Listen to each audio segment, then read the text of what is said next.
l-4 ta' Awwissu tal-2020. Dik li kellha tkun lejla kwieta sajfija fil-belt ta' Bejrut inbidlet f'waħda ta' paniku, ħsarat maġġuri u mwiet. Idoqqu s-6 ta' filgħaxija u magħhom tfetx splużjoni minn maħżen fil-port li saħansitra inħasset minn Ċipru 240 km l-bogħod. Ftit minuti wara, il-midja soċjali tibda twassal l-ewwel filmati xokkanti mal-erbatirjieħ tad-dinja. Filmati li juru splużjoni tant kbira li ħafna saħansitra ħasbuha fit-taf. Madankollu mhux li kien, hekk kif l-istazzjonijiet tal-aħbarijiet bdew waslu l-ewwel żviluppi. There are awful images coming in from Beirut tonight after a massive and deadly explosion. Aktar minn 200 persuna jitilfu ħajjithom, madwar 7,000 jindarbu u biljuni ta' liri fi ħsarat maġġuri infrastrutturali.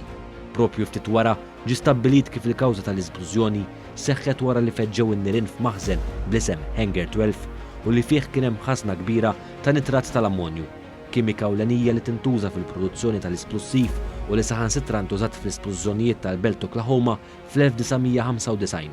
Huwa mifhum li dik il-ħażna kienet ilha hemmhekk għal 6 snin sħaħ mill-2013 u kienet tesa' madwar 2750 tunnellata. Wara stħarriġ mill-awtoritajiet Lebaniżi, irriżulta kif wara li din waslet fil-port waqt li kienet fi triqitha lejn il-Mozambik, is-sidien tagħha spiċċaw abbandunawha bl-awtoritajiet jitrasferixxuha fil-maħżen bl-intenzjoni li din tiġi meqruda. Għal xi raġuni dan qatt ma sar. L-awtoritajiet pattew qares għal dan hekk kif propju 6 ijiem wara l-isplużjoni irriżenja l-Prim Ministru Hassan Diab flimkien mal-Gvern kollu. Sal-lum Diab baqa' Prim Ministru temporanju poteri limitati wara li baqa' ma ġiex iffurmat gvern ġdid. Dwar din l-aħħar sena u l-progress li sar fil-Libanu mindu seħħet l-isplużjoni, One News tkellem mal-Ambaxxatur Malti għal-Libanu, Dr. Andre Borg.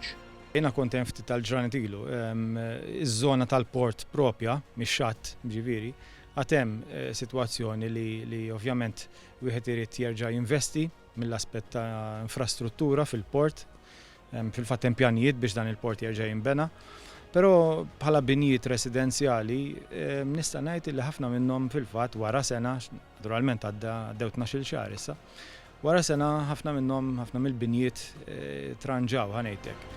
Dr. Borg tenna kif il-poplu għadu qed jistenna bħerqa sabiex jitresqu quddiem il-ġustizzja dawk responsabbli ta' din it-traċedja li setet ġiet evitata. Il-poplu Lebaniż għadu qed jistenna risposti ta' x'ġara min kien responsabbli.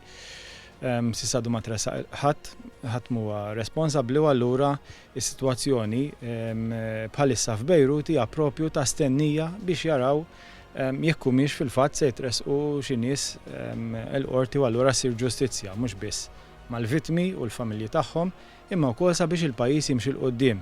Borg spjega wkoll li pajjiżna mhux biss kien tajnuna l-Libanu fl-aħħar sena iżda għadu għaddej b'ħidma ta' sostenza issa. Naf li anki bħalissa għaddejja inizjattiva oħra wkoll li se jintbagħtu xi prodotti mediċinali jidhirli għat-trabi, ġifieri anki llum il-ġurnata sena wara għad hemm inizjattivi għaddejjin kemm min-naħa tal-privat, kemm min-naħa tal-għaqdiet karitatevoli, ġifieri hemm iva awareness.